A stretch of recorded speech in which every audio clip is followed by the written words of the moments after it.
So much for joining, everyone. Welcome to yet another edition of the Hasra Community Call. We're back after a short break in the month of February, only to have a blast with you all at GraphQL Asia that we had in February and bring you an exciting agenda this month. So, thank you so much for joining in. If this is your first time attending the community call, hi, I am Vish. I work on the developer relations team at Hasra, and I will also be your host for the entirety of this event.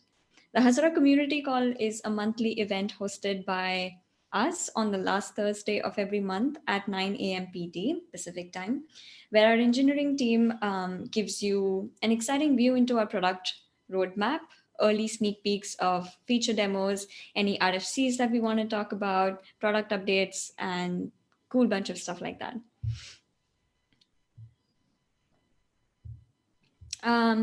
Before we start, let's quickly take a look at the agenda for today.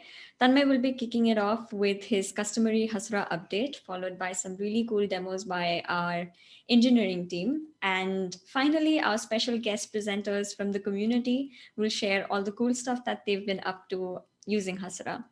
So without further ado, let me call upon Tanmay to present his update.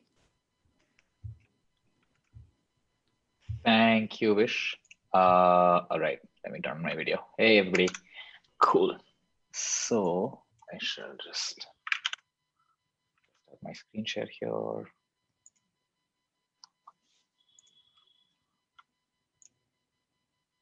right. Hopefully this is visible to everybody. Yep. Thank you, Vish. All right, so quick product update from my side. The first, I'll just talk about the status of our 2.0 rollout, where we are on various things. And then I'll talk about something that we're working on, that we're starting to spec out and work on over the next few weeks, which is going to be a pretty massive thing. So we'll start off with the 2.0 rollout. If you are running 1.3 in production and you're waiting for 2.0 stable so that you can upgrade, we're looking at mostly improvements to our CLI.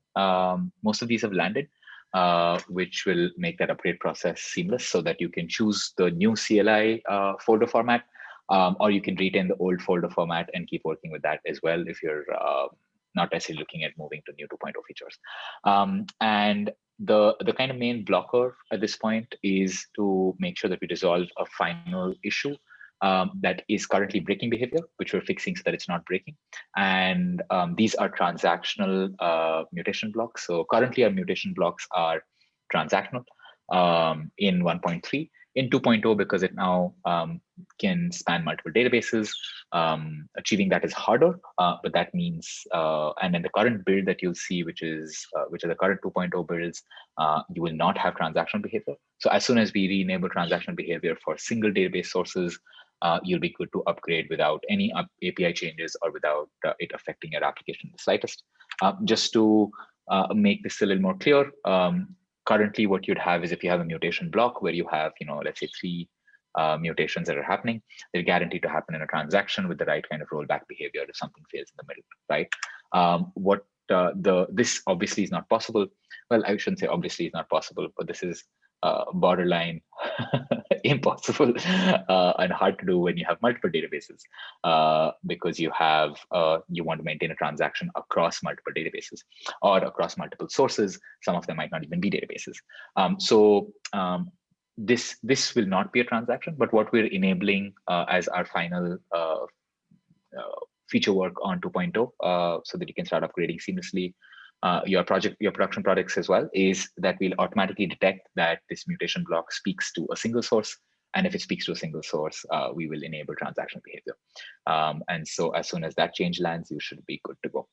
On cloud, will be all new projects today that you create on Hasra Cloud are 2.0 projects. And over the next 2 weeks, we'll be rolling out automated upgrades from 1.3 to 2.0. Obviously, once that last bit of breaking behavior is removed, and then you'll have zero downtime upgrades.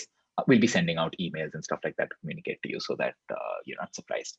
And that should happen over the course of the next 2 weeks as well. So what we are working on over the next, I'd say 1.5 months or so, is generalized remote joins.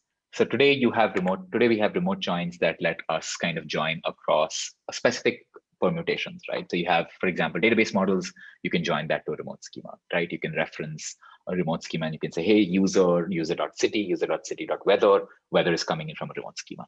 Or actions to database, which is where you have specific endpoints, which are doing some custom logic or referencing something. And then the output of that can be related to any database model. What we're now working on is allowing you to kind of join across any two sources. And the highest priority here is, of course, remote schema to database joins, which is the other way, where the entry point is not the database, but the entry point is the remote schema, which is then referencing models in the database. That has been the most kind of desired and upvoted feature from you folks and from the community. So that'll be the highest priority, but the spec will allow this to extend to any two sources. This will enable a bunch of interesting use cases, right? The first, which I just said, where the entry point is a remote schema, which is very useful, especially for, let's say, custom mutations that you're writing, where after a custom mutation, you want to then take the mutation output and then reference, kind of reuse a bunch of the types and entities that you have in the data model, in the database models, or wherever else. The other use case is joining across multiple databases, so that in case you have kind of databases that you have optimized for, let's say, for example, you have a metadata database, you have a transaction database, you have a search optimized database, you have a time series database, and you want to do some cross-referencing whenever you're pulling out data from any one place. So now you'll be able to kind of cross-reference that as well. And the third use case also, which is fairly interesting, is to use Hasura just without database and only with remote schemas, right? So you're using it kind of more like almost like a gateway where you're saying, let me bring in multiple GraphQL services, set up remote schema permissions on them as well, based on roles and rules, and then join across remote schemas as well. So that's something that we're actively working on as we have pull requests, and as we have this, once we have the spec, we'll be publishing that spec so that you can take a look at that, comment on that, and then of course as we have previews and stuff, you'll see those PRs popping up, and you can try that out, and we'd obviously love to hear your feedback. So that's what's happening this month, and otherwise back to you, Vish, for the demos. Thank you so much, Tanmay. It just blows my mind how every time Tanmay does an amazing job summarizing all of the cool things that our team is working on and all the new stuff that's going to come up. It's like 15 minutes of, mind-blowing stuff. So thank you so much, Tanmay, for that exciting update. Moving on, Karthikeyan is here to talk about column comparison operators. So just to give you a little bit of sneak peek into what's coming up, if you've ever wondered how to do an ID comparison directly to add a certain product to your cart, Karthikeyan is going to talk about how column comparison operator lets you do that in Hasura. So without further ado, Karthikeyan, over to you. Hey, Vish, thank you. Am I audible? Am I audible? Yep. Yeah. Go for it.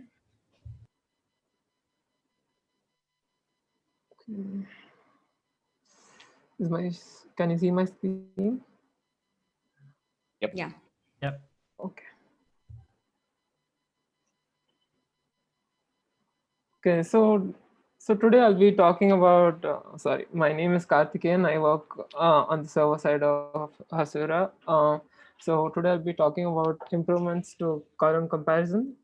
So there are, we already support column comparison, but there are certain limitations. As you can see, that you can only compare two columns if they belong in the same table. And we support six column operators. These are equal, not equal, greater than, equal to, and less than, equal to. Okay, so what are the improvements? So now the GraphQL engine will be supporting comparing columns across different related tables. Okay, so I'll be explaining how we'll be doing this. So consider I'll take a example. So consider the following. Consider the schema. So there are five tables, and there are users, order, cart, items, item metadata, and inventory, and this Hasura instance running on this database, and there are some relationships created on relationships defined on some of the tables. So So order cart has 3 relationships and items has the item table has 1 relationship. Um, okay, so we want to do certain validations while inserting an item into a cart. So what do we want to do? That we want to see that when a user inserts a new item into the cart, we have to see that if the quantity the user is user request for the if the company has that much stock in their inventory. And the second is so every item has an expiry date, and we should see that the time at which the item is added to the cart should be less than the expiry date. So these are the 2 validations we want to do. So I'll be demoing the first one. I'll be explaining about the second one as a bit later. So okay, so can you see my Hasura console? Yep. Okay. So okay. So this is my inventory. I have 2 items. So the Z phone, I have 234 of it, and I have 3 quantity of chips. So, okay, I should have. Sorry. Okay. So this is the mutation. This is the first insert. First mutation I'm doing. We see that item 1 is quantity 3. So and there is much more than 3. So this should go through without any errors. So this okay. Now oh sorry, I didn't show. Oh, sorry. So all cards. Let me show how the permission is configured for the user. So this is how you configure. So here we are saying that the order cart has a object relationship with the inventory table. So this is the inventory item, and we are comparing the inventory items quantity should be greater than equal to the dollar quantity. Here dollar means this is the table on which we are defining the permission on, and in this case it will be order cart. So what we are doing is we are saying that the inventory's quantity should be greater than equal to the or the order we just made its quantity. So this is what you are comparing. This is a check. This will run before every time. This will run every time we insert. Okay, so I just run this. Let me do it again. So we see that there are 3 chips, but this mutation is asking for more than what is there, so this should not go through. Okay, so this check constraint failed because of how we configured the check constraint or the user role. So this is the first part of the validation.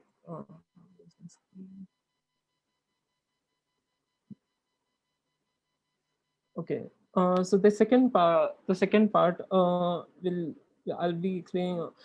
So there is 2 parts. The first one is comparison of a column with the with any column of the root table. So that is why I mentioned the $sign, which means it is the root table. The second is is not comparing with the root table, it is comparing with the related table. So I'll tell you how we can do that. So we see that the added so this is how we'll be specifying. So added at should be less than or equal to. So you see the now earlier the CLTE expected a single string, which is the column name, but now it expects an array. So in this case, we give a column path to the column. So we want to compare added at with expires at, but we so we have to specify how do we reach till expires at. So this is defined on the order card table. So order card table, this is the first 2. So the last value of the array is the column name, and all before that are the relationship name. So sorry. Here item is the object relationship name, and so object card to the items table is the item relationship name, and items table to the item metadata table, its relationship is item metadata. So the first two are relationship names, and the last value is the column name. So this is the column path. It is slightly like JSON path. Like you specify how to reach the column. Okay, so this is how it will look like, but this is not implemented yet. This is planned for the future. And the first one is implemented. The first one I just showed you. So the second one is future work. Okay, so and these are all listed down in RFC in this link. So do check it out. There's other stuff also to improve our column comparison improvements. So yeah, that's all from my side. So okay. Thank you so much, Karthikeyan. That was a great demo. Yes, I think I see some people, including Gavin from the team, saying that this is such a huge feature. I'm pretty sure we've all run into scenarios where this could come in very handy, and this feature coming to the Hasura permissioning system is going to be huge. So yeah, really excited about that. Thank you so much for that great demo, Karthikeyan. All right, folks, up next, we have Abby to talk about L-tree comparison operators. So since we recently launched Hasura 2.0, the Alpha 3 version supports L3 columns and provides various operators and such types. And that is what Abby is going to show us today. So over to you, Abby. Thank you. I'll just share my screen. Hi, everyone. Awesome. So as Vish mentioned, my name's Abby. I'm going to demo to you some of the support that we've recently added for L-tree operators in specifically for Postgres. L-tree is an extension, is a Postgres extension that allows kind of querying and retrieval based on label paths that represent some kind of hierarchical data structure. So the hierarchical data structure example that we're going to be working with this demo is just here. And I've also included a link to the Postgres docs in case you wanted to follow along in your own time. I'm going to show a quick before and after based on kind of what we currently have, what we had previously in 1.3, and then also what we've just introduced in 2.0. So without further ado, as I mentioned, L-tree is a Postgres extension. So if you try and kind of add or query any L-tree data types without enabling the extension, then you're going to get an error. So I'm just giving you an illustration of how I would set this table up. And again, we're using the same data that we have in Postgres L-tree docs themselves. So if you wanted to follow along with the same kind of data set, you're welcome to do that. I'm currently on version 1.3. So this is me showing you the before query kind of behavior. And if I wanted to, for example, retrieve the descendant of a particular path, so I wanted to get all children of the path that was at the represents the science node, I'd probably try a query like this. So my test table has paths which all have kind of L-tree paths. And I want to get all of the descendants of science. You can probably tell by the kind of red squiggly underlines that that's not going to work. So you get an obvious error. So this is the kind of before case, and you might want to try and like hack around it a little bit and think, oh well, I can implement that myself. That's trivial, right? And so you might try something like this, which is a really contrived expression, which we're basically doing string comparisons on the same path data type to try and get something close to the search functionality that you might get with L-tree, proper querying operators, proper sort of operators. As you can imagine, that falls down pretty quickly. So we have a kind of fake descendant bug, which is the query that I showed before, which was trying to get all descendants of the science node. Looks like it works because everything after science is there are no nodes that start with the letter after S. So that fails hilariously if you try it with basically anything else. So my point here is this is a contrived example that shows you that trying to work around the lack of L-tree operators in version 1.3 is the start of a bad idea. It's very manual, it's very error prone, and you're just not making use of the kind of L-tree search functionality. The last thing I'll mention on there is if you have a error in your path, and actually we see the same error message if you're trying to query on any other kind of path type or strings or regexes, you'll see an error message like this if you pass an invalid path. So you can kind of roughly make sense of the error message based on the generated SQL, but it's not very friendly. And I'm showing you this for a reason because we've improved that in 2.0. So I'm switching tabs now. The only difference that you can notice so far is that I've called the project L-tree demo after. So I really hope this works. I've got the same tables here. So I've got my test table, which has my hierarchical data types. And you can see on the left-hand side immediately that I have access to more operators. So in the version before, I had access to all of the kind of standard string comparison operators like equals, greater than, etc. But here I have things like ancestor, descendant, and matches, etc., which are specific to L-tree data types.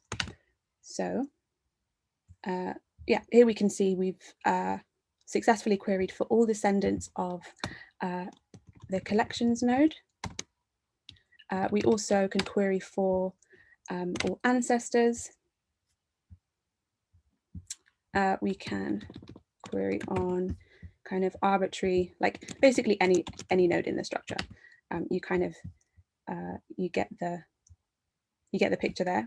I mentioned before that you get a pretty horrible error message if you pass an invalid label path. So if, for example, I end this label path with a full stop, which is not supposed to have, I saw a horrible error message. In v2.0, you get much friendlier error messages that tell you exactly the format that it's expecting for a L-tree path. As well as kind of simple queries, I can, such as like ancestor or descendant, I can also do kind of string matches. So I can query for things like any node that has the word astronomy in it. And so so here I'm going down 2 branches. I'm going down the science branch and the collections branch. And equally, we can match on kind of full text queries. So if I wanted to do kind of a little bit more of a lenient search, which matched kind of a full text query with anything that started with astro, I'd see the similar result to before, but then inclusive of labels that started with astro, like astrophysics or astronomy, things like that.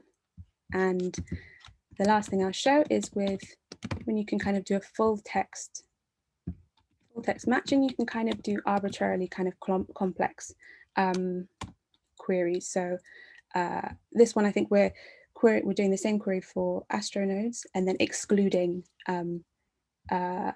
anything that's a descendant of pictures. So we can kind of compose arbitrarily complex queries here, and you have much more powerful kind of search and querying functionality with L-tree. The last thing I'll say is that we can, all of these operators that I've just shown matches full text, except matches full text, because that doesn't exist. All of the operators that I've just shown, such as ancestor, descendant, and matches, have the same, have the any version. That didn't work.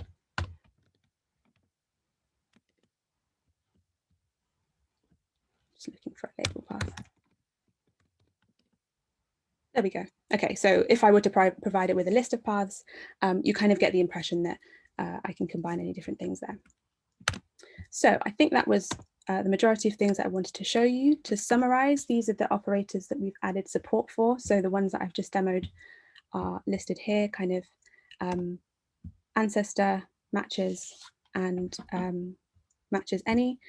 We're not currently supporting things like returning the first matching L tree in an array of L trees, or any kind of mutation, any operators that you might want to use for mutations. So like combine these two L trees together or things like that. We have kind of the Hasura docs. I've added some documentation to Hasura's API reference, and I've included some links if you wanted to ask a question. We'll see the link to the full issue, documentation, and there's also a code flow, cute little code flow document, if I do say so myself, if it ever loads, about how to add your own operators, which walks you through the code that we actually have and kind of illustrates exactly where to change code in order to support operators on your own. Thanks very much.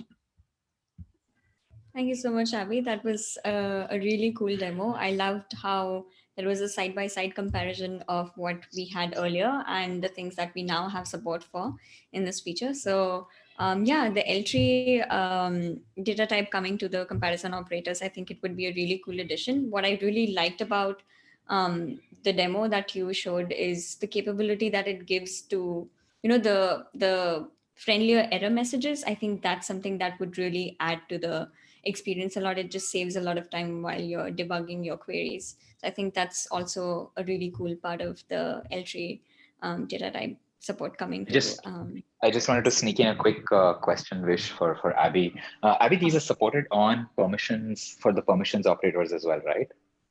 Yes.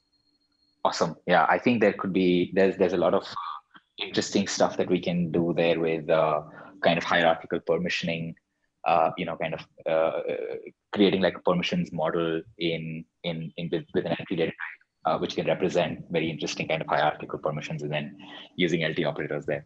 So I think that would be a really nice use case to talk about, or do a quick blog post or a reference guide about. That sounds very interesting. Definitely, that sounds super cool. Abby also added a lot of really cool resources in her demo, in her slides. So we'll make sure to send all of that to you in our follow-up email. So keep your eyes peeled for that. And yeah, without wasting much time, let's move on to the next demo by KP Arvind. So we wanted to kind of go for a very well-rounded agenda for you all. So now that we've wrapped up our server side of updates, it would be really cool to check out something from the CLI. So Hasura CLI config v3 is now out, which comes with improved workflows for users with large metadata and also support for multiple data sources. And this is something that KP is going to show us. So KP, over to you. Thanks, Vish. Hey, everyone. Give me a second to share my screen. I hope everybody can see a Hasura console. Yes. Cool. So let me start by giving some context on what we have here. So I have a Hasura 1.3 instance running here, which is populated with Chinook dataset, and I stood up this Hasura instance using a Docker Compose setup, and it also has a corresponding CLI project which uses config v2, which should be very familiar. It has the metadata, migrations, seeds directories, and if you look under the metadata directory, we can see all the metadata related to the different metadata objects that Hasura supports, like tables, functions, query collections, etc. And so if you look at the tables or YAML file, it sort of contains all the metadata related to the tables that Hasura tracks. And one problem that you might notice already with this approach is that once you have a comparatively or considerably large number of tables that you are tracking, and you have a bunch of metadata for each table, then this file becomes large very fast. And that sort of have been a problem for many of the users, according to the feedback that we got. So config v3 tries to address a couple of solutions, or a solution for this particular problem, and also some general improvements which should come with the new features that we have introduced in 2.0. So that's there. Now what I'm going to do is I'm going to quickly update my Hasura instance to use the latest alpha 2.0 alpha that was not expected. Alpha dot 6. So I'm going to work this up. So it should bring up. I should have probably added minus t to started in background. So it should be up now. Let's look at the console. Yeah, so we can see that we are using the latest alpha and we have our data intact, right? So one thing that we have to notice is that there is this thing called databases now. So from 2.0, Hasura supports adding multiple databases to your Hasura instance. And also one thing to note here is that, so if you're starting Hasura with the Hasura GraphQL database URL environment variable, the 2.0 instances will start in a backwards compatible mode. And since Hasura sort of has the ability to connect to multiple databases now, it needs a method to identify each of these databases, right? So when you connect a database, you can provide a name for the database, right? So in this backwards compatible mode that Hasura starts in, it names that particular database that you connected using the environment variable that you normally use is named default here. And why we are pointing this out here is because of the reason. We'll come to it in a bit, but just keep that in mind. The default, so the database that you add using the particular environment variable called Hasura GraphQL database URL is named default, right? So now, if I go into my project, and since I know that there is a new config version out there which has some improved features, I can use a utility scripts sort of command on the Hasura CLI to sort of update my project to config v3, which where the CLI will ask you or will tell you a couple of things that you have to take care of before you go on to the upgrade process, which are basically you have to create a backup directory for your project before you're upgrading. And also it tells you that during the upgrade process, the CLI sort of treats the server as a source of truth. So you have to make sure that your metadata is up to date on the server, and also your migration state is up to date.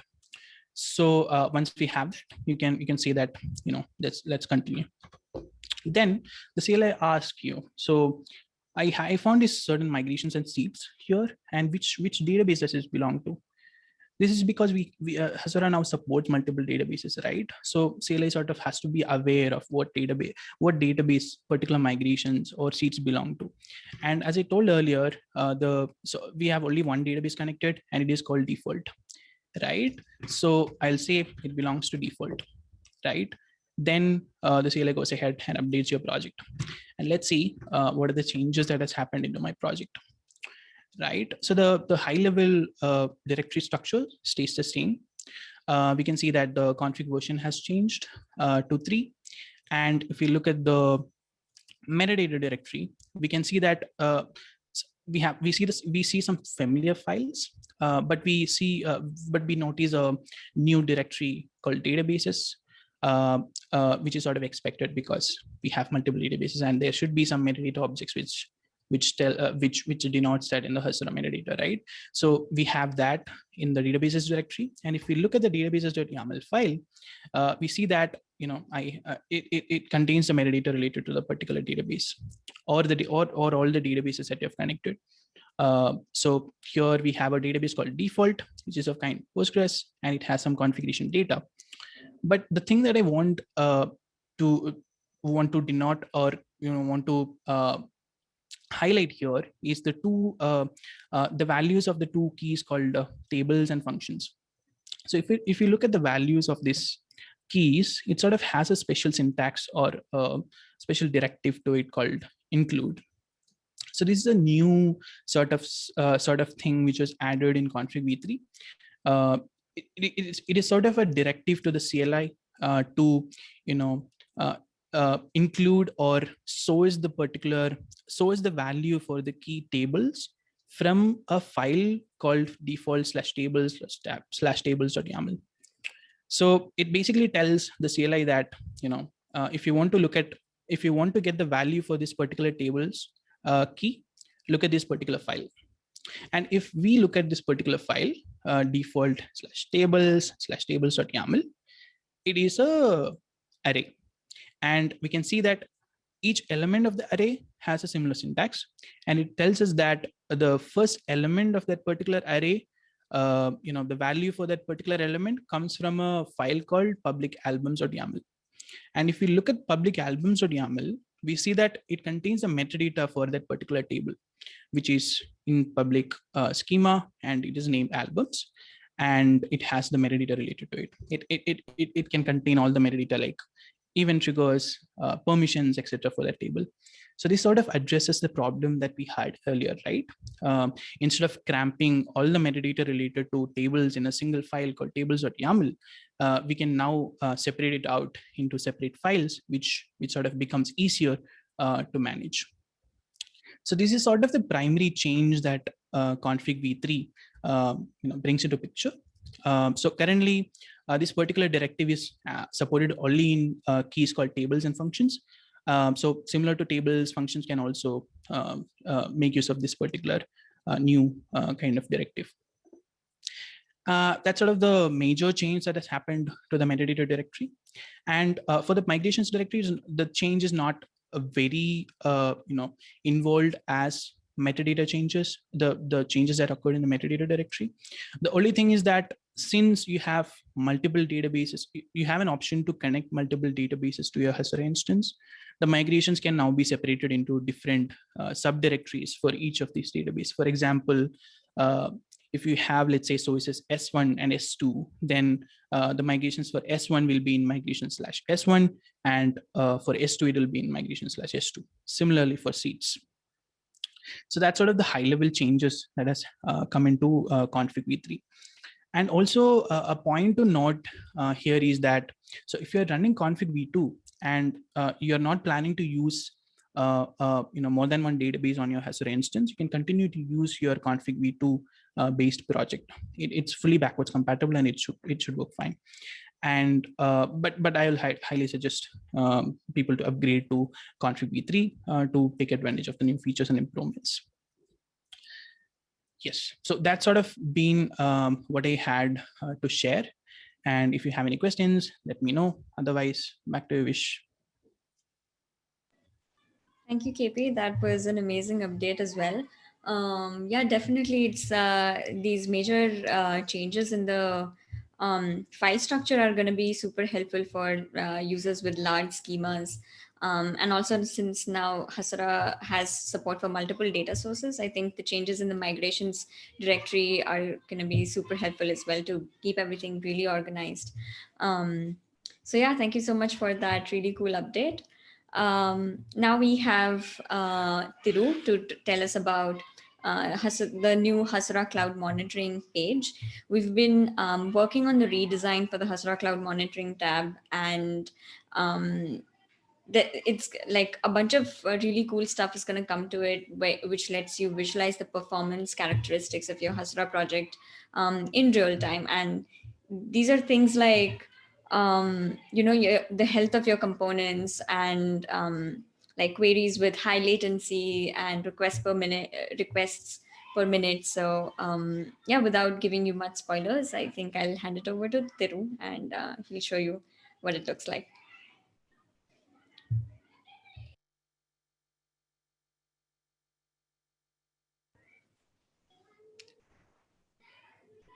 Hey folks, sorry, I was on mute. Can you hear me now?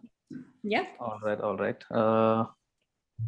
So I think my screen should also be visible.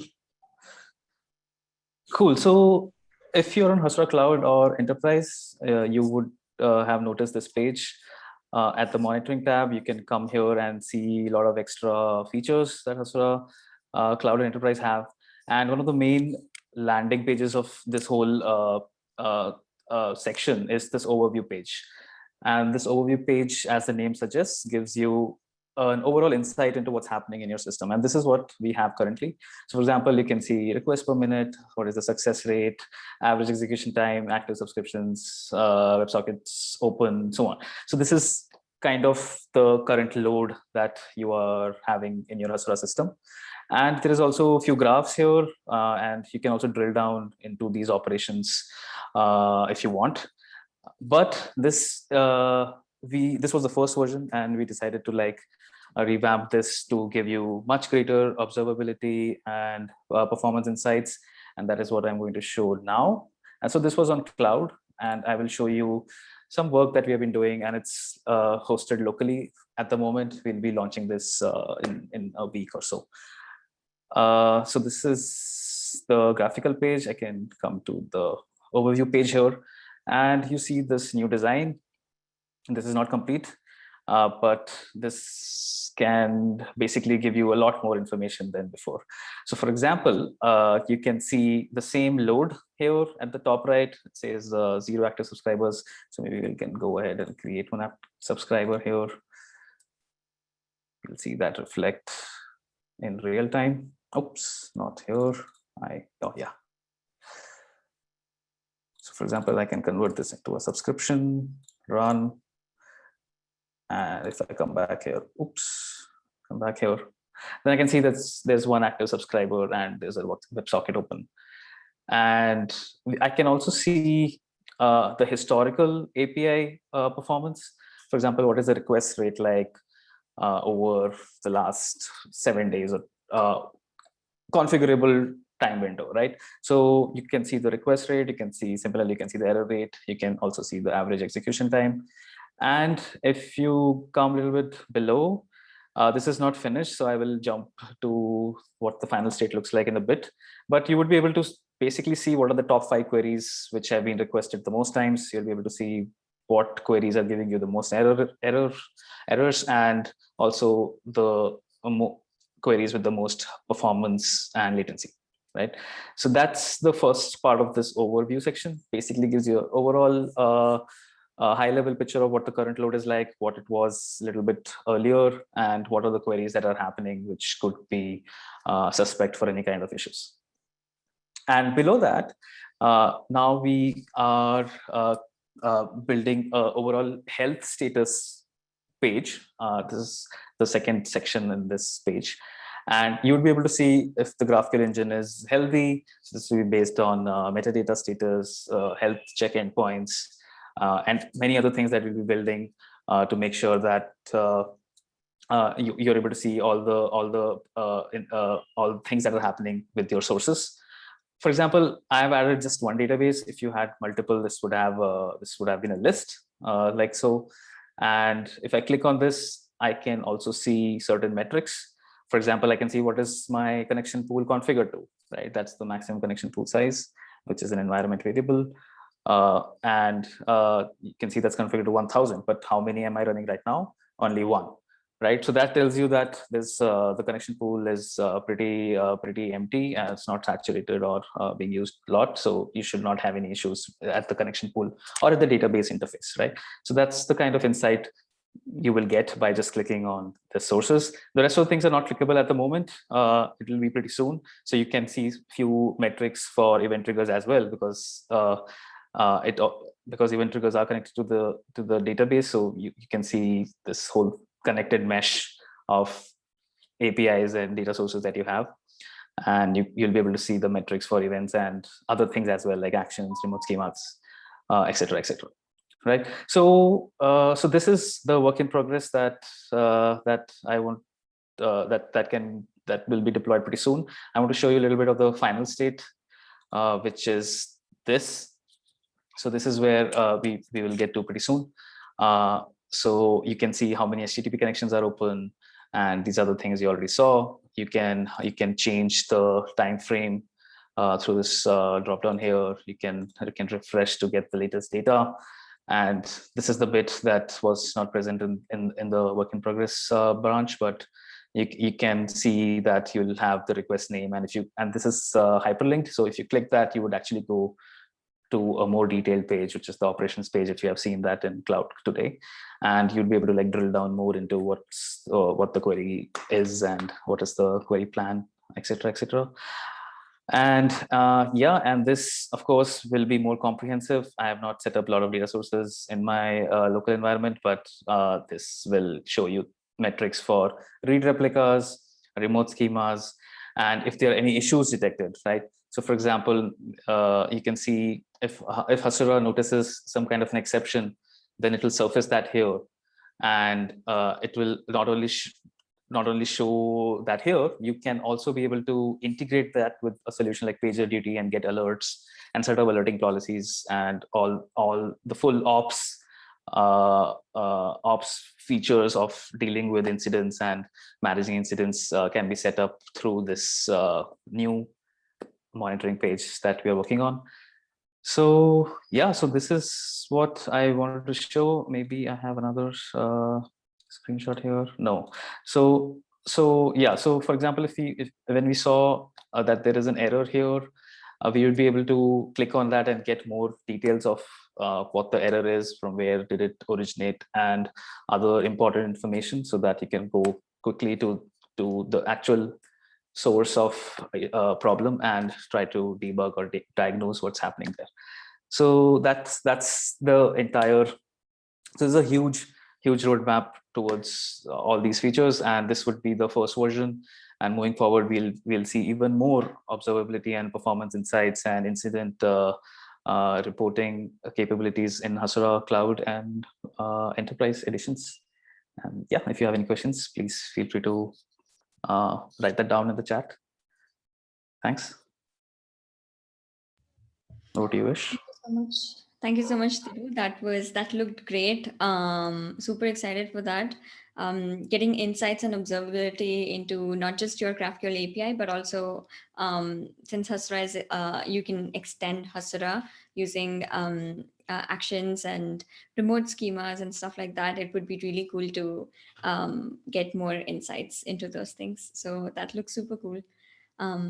Now moving forward, we have memory related improvements that we're going to talk about. So in a recent patch to the GSC runtime system, which fixes a long-standing issue with releasing memory and future improvements, we came up with a lot of memory related improvements, and that is something that Brandon is going to talk about. So let's hear from Brandon. Hey, thanks, Vish. Yeah, it's good to be here and see everyone's cool demos. So yeah, I'm Brandon from server engineering team, and yeah, as Vish mentioned, I just want to let's see. Yeah, just wanted to kind of talk really briefly about some of those improvements to the way Hasura uses memory that have landed in the last couple weeks. So yeah, first a little background. As many of you know, the Hasura backend is written in the functional programming language called Haskell. And the compiler for Haskell is called GHC, which Vish mentioned. So yeah, GHC is a really quite an old and active project with a lot of contributors and so on. So and also as some of you who read our blog closely might have already heard, in the last few months we've been collaborating with and sort of partnering with Well-Typed, who are a Haskell consultancy company, and the employees of Well-Typed comprise like many of the core maintainers and contributors to GHC. So they really bring like a very deep level of expertise into the internals of the compiler and the GHC runtime. So in particular, we've been working with Matt Pickering from Well-Typed. And so the improvements I'm going to mention here are his work. So yeah, most of the work in the last few months in this collaboration has been like directed towards improvements to tooling. So in particular, extending GHC and the runtime to support full heap snapshots of code that's in production. So this is like a really powerful tool for us. And it also supports some really kind of powerful analysis passes that we can make over those heap snapshots. And so, yeah, so this tooling work sort of directly led to some of these two improvements to the GHC runtime that Matt discovered, and which I'll sort of talk about now. So yeah, the first change, it has to do with how the Haskell runtime returns memory to the OS. So where prior to this change, the runtime was probably overly conservative and holding on to memory that it thought it might need again soon. This new version has the runtime release memory in a sort of more sophisticated way, so that we can retain the performance benefits of the old sort of caching type behavior, while sort of more quickly and eagerly returning memory to the system after, say, like a spike in load to your Hasura instance. And the second change is sort of complementary, and it fixes an issue which sort of under certain types of workloads, sort of allocation patterns, you'd see kind of a lot of fragmentation of the Haskell heap, which again would mean there's less memory that could be freed back to the OS after a spike. So this memory would be reused. Previously, it would be reused by Hasura, by the GHC runtime, but it would sort of have the effect of sort of memory usage looking sticky, kind of depending on the particular workload. So yeah, as of the latest 2.0 alpha release candidate, we're running with these changes in our CI. So users of our Docker images can expect to see overall lower peak memory residency compared to the previous 2.0 alphas, as well as memory usage dropping more predictably after a spike in load, especially again if you're kind of seeing that sort of sticky memory sort of profile. And the rate at which that drop off occurs is tunable by Hasura users. So we'll be documenting that. So yeah, and these changes and all of the other work we've been sponsoring and collaborating with Well-Typed is upstreamed into GHC. So the entire Haskell ecosystem will benefit, which is something that's really important to us, and I think which Hasura really benefits from as well. So yeah, so we're really excited to be continuing this collaboration with Well-Typed in 2021. And we're going to be focusing again on more tooling and developer quality of life improvements, as well as sort of improvements to the runtime like this, which will more directly benefit users of Hasura and also just other Haskell Haskell projects. So yep, that's all I have. Thank you very much. Thank you, Brandon. That was a really cool update. I've also dropped the link to the blog post that Brandon mentioned in the chat, so feel free to check that out. It's a really comprehensive blog post talking about all of the experience with the collaboration that we did with Well-Typed folks. So yeah, I think that's it for the engineering demos. We'll now be moving forward with the community demos. So super excited about that. First up, we have Hunter from Magic, and Hunter will be showing us a demo on how to spin up and build a full-featured Hasura CRUD application with Magic, which is their product, Magic's passwordless authentication using the Make Magic CLI tool. Thank you. Yeah, so if anyone's not familiar with Magic, our site is just magic.link. You can check that out. But as Vish said, it's a developer SDK that lets you easily integrate passwordless authentication into any app. And then today we'll be demoing or showing how you can create an application with a command line tool that we created, similar to Create Magic app. So it'll create an app with Magic authentication connected to a Hasura app.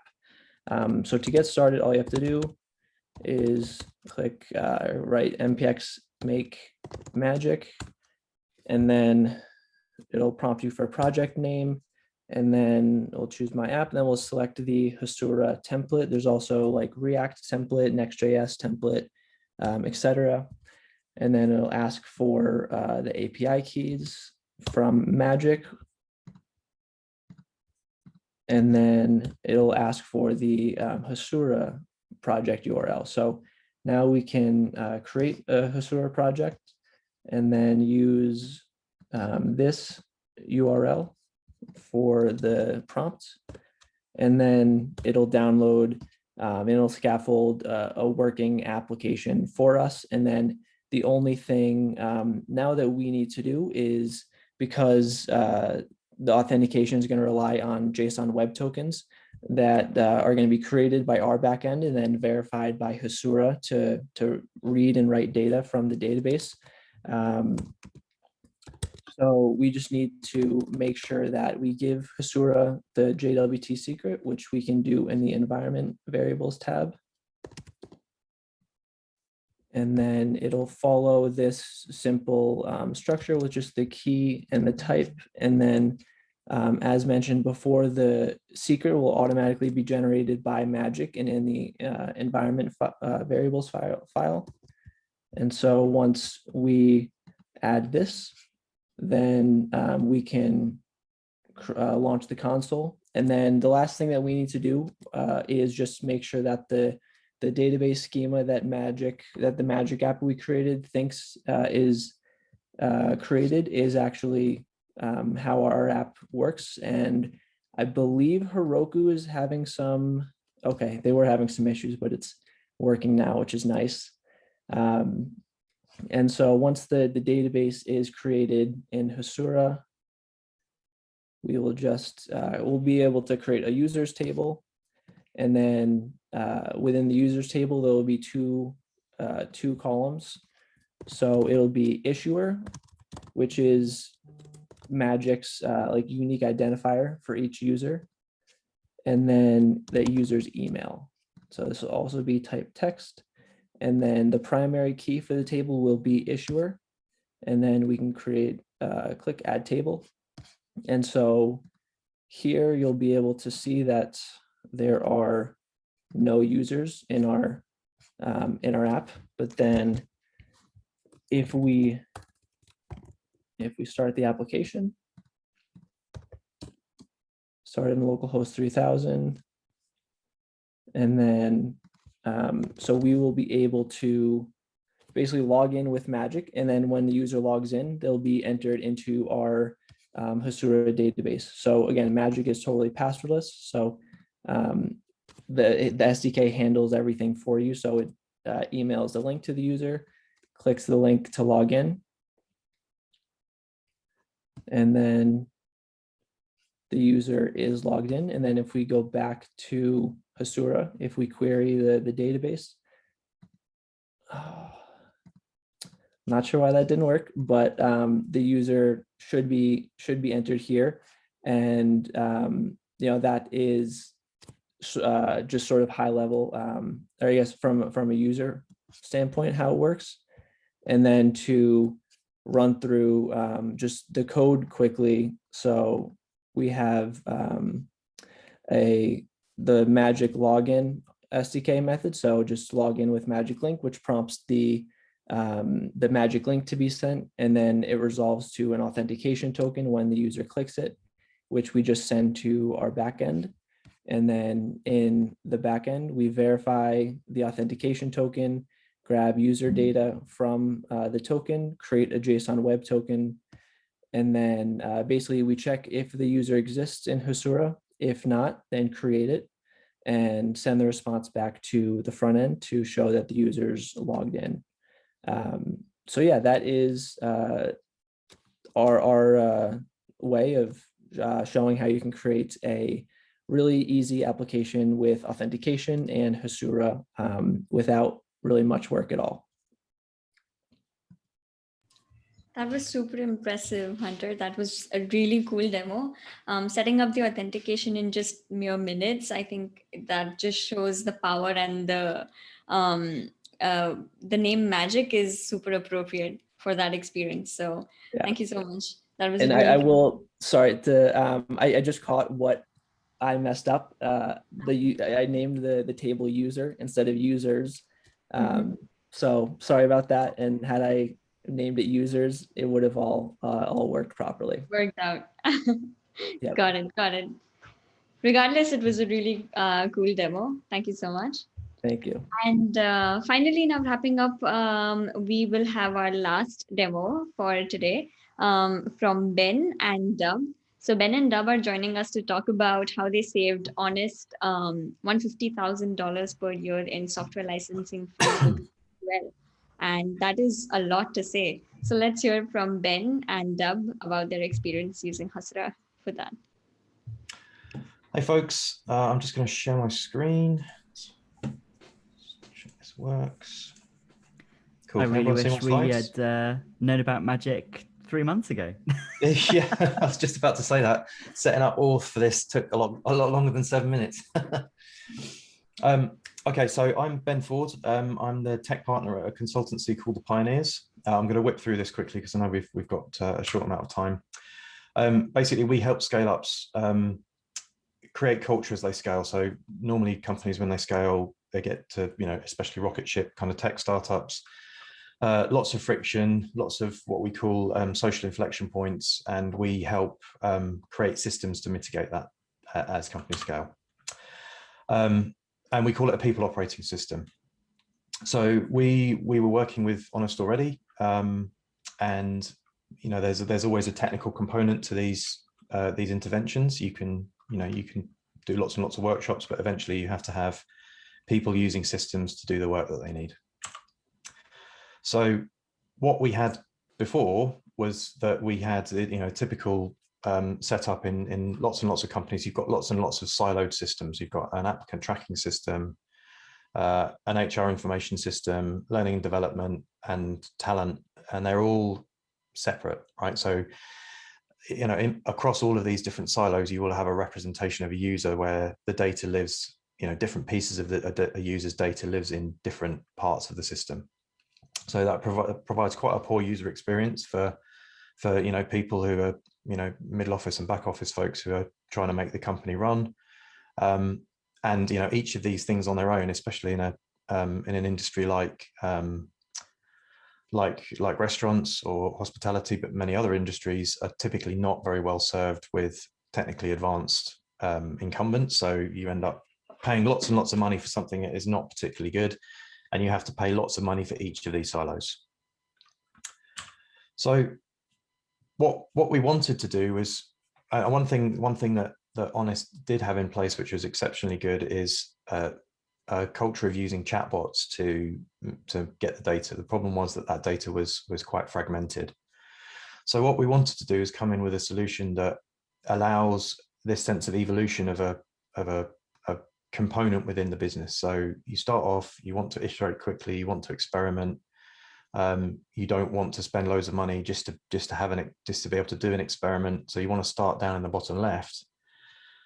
But inevitably, as you experiment, you'll have things that work and things that don't. And the things that work, you are going to tend to want to move to the top right? As the criticality or risk of those systems goes up, you need to be able to host them and make them robust and make them not incredibly expensive. So I figured that Hasura was going to be a good fit for this, and lo and behold, it turned out to be an excellent fit for this. So what the architecture looks like now is that we have any piece of operational information and the flows to read it and write it lives in this database that we call the brain, which of course is Hasura. Via the GraphQL API, we serve the chatbots. We have been building an admin interface with Vercel and Next.js for things that don't fit in the kind of chatbot workflow. We use lots of automations and they talk directly to the GraphQL API. And we have Metabase plugged straight into that relational database for business intelligence. So we've taken quite fragmented and disparate sources of information. We've put it all in one place, and then we have the operational kind of tempo of the business feeding into that, and then we have business intelligence. So it's all being run off the same database. There's no data warehouse or anything like that. It's all the brain. And at this point, I'm going to hand over to Dub to talk about some numbers and some other stuff. Thanks, Ben. Yeah, so Honest, we're 45 restaurants around the UK serving burgers. This is our first one in Brixton. The two guys working there, the guy just behind the door and the guy at the grill, those are our founders, and they're still in the business. And we're a founder-led business still, and it's a real privilege to work with them every single day. But because we're a business that literally grew up in Brixton Market with £200 a month rent, we're still quite scrappy when it comes to what we spend money on. And I think the pandemic really showed us that we didn't want to waste money on crap systems, and that's really what we had. We were paying a lot of money for systems that didn't necessarily fulfill our needs and didn't really do what we wanted and needed, as we sort of try to use technology to drive our business forward instead of buying in a technology to solve a current problem. We want to try and sort out future problems and drive the business forward through tech, which seems really simple and sensible if you're in a tech business, but we're not a tech business, we're a restaurant business. And so many other industries are not yet at this point where technology, they're using it every day, but it's not necessarily used to build the business and drive the business forward. And that's what Hasura has really allowed us to do, not just in terms of saving money. I mean, just from looking at our HR system, we're saving about 47.5 grand a year on our HR system, which means either that Hasura is incredibly underpriced, or it means that our HR system was incredibly overpriced. And I know which one it definitely is. It's the HR system side. Please don't put the price up. It's very nice. And that's just one system. That doesn't take into account, the fact that we had an L&D solution that didn't talk to that HR system or was unable to pull that information into the places where our managers need it and our back of house teams need it. But also, we're using chatbots and we're getting people that information on a device they're choosing to use, which is their own mobile phone. And we've actually managed to speed those bots up, and that ability to make things much more efficient is also going to save us a lot of money and time in the long run. We've actually improved the speed at which our bots are getting back to people by 75%, which, from a couple of seconds to a couple of milliseconds. And it doesn't seem like a lot, but actually when you're having a conversation with a robot, you want it to be really quick and really responsive. And that's sort of, we're only just figuring this stuff out. We started off building these systems in Google Sheets during the first wave of the pandemic in the UK, because we were like, we need to move everyone in our business to a restaurant that's near them. And we couldn't do that in our actual HR system because it would have been a manual process to change every single person's location. So we built it ourselves in a Google Sheet, and that has sort of shown us what we wanted the end goal to be. But all of that is based on what a Google Sheet and some automation could do. Now we're using Hasura. We're actually saying, okay, this could go way more. And just thinking about the tree lookups that we were shown earlier, I'm like, my mind is running wild with the things that we could do to make our systems even smarter now using Hasura. Great. And basically what that's done is basically given Dub and his colleagues the power back to manage their own systems, to build their own stuff. You can spin up a few tables that model the data that you want to work with in Hasura in the console really quickly. You can have that connected to a bot even quicker. And you've got a working end-to-end system there that feeds into the business intelligence immediately. And that's just a world away from what's possible in most businesses. So that is us. That's that's us, the pioneers, and that's what we've done with Hasura over the last few months. That was awesome. Thank you so much for sharing your experience with us. As Dub said very well, that making tech decisions for non-tech businesses, it can be tricky, but making those decisions very well with the right kind of people who take the right kind of approach, I think it not only helps solve the problems of now or the past, but also make sure that any problems that we could bump into in the future, we build these efficient systems so that those problems don't really arise. So that was it's a privilege to hear this kind of a story around Hasura. So thank you so much for sharing your experience with us. That was, and thank you to all the Hasura team for building such a great product. It's been a really fun, I'm a Haskellr myself. I come from a very, very technical background, and it's really, the last few months have really been a bit of a phase transition for me in terms of what is possible with the right blend of low code, no code, and obviously having something like Hasura, Haskell powering everything in the background. So thank you to all of you. It's been fantastic. Hear, hear. Thank you so much. All right, folks, without wasting much of everyone's time, I just want to give a quick shout out to a few cool things that we have coming up in our events. So since StrappyConf is happening on 22nd of April, Praveen, our developer advocate, will be giving a workshop on building powerful backend for Jamstack apps using Hasura and Strappy. So if that's something that interests you, make sure that you join us and Praveen at StrappyConf on 22nd of April. We also have a really cool webinar happening on April 7th, where we will be sharing our story of how cache is the king. And this is something that comes from, Pipe using Hasura to help companies grow on their own terms.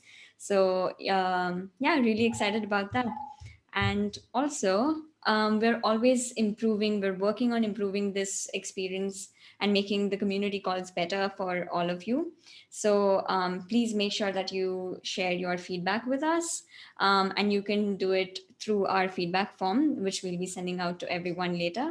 And also, since you caught all the community demos today by Ben and Dub and Hunter, if that's something that you want to do in one of our upcoming community calls, make sure that you reach out to us and let it be known to us through our community call demo form. We'll also be sending that out to you, so keep your eyes peeled for that. And last but not the least, next community call is happening on the 29th of April, same time on the last Thursday of the month. So make sure that you register for the community call. And thank you so much for joining us today, folks. Have a great day, everyone. Bye.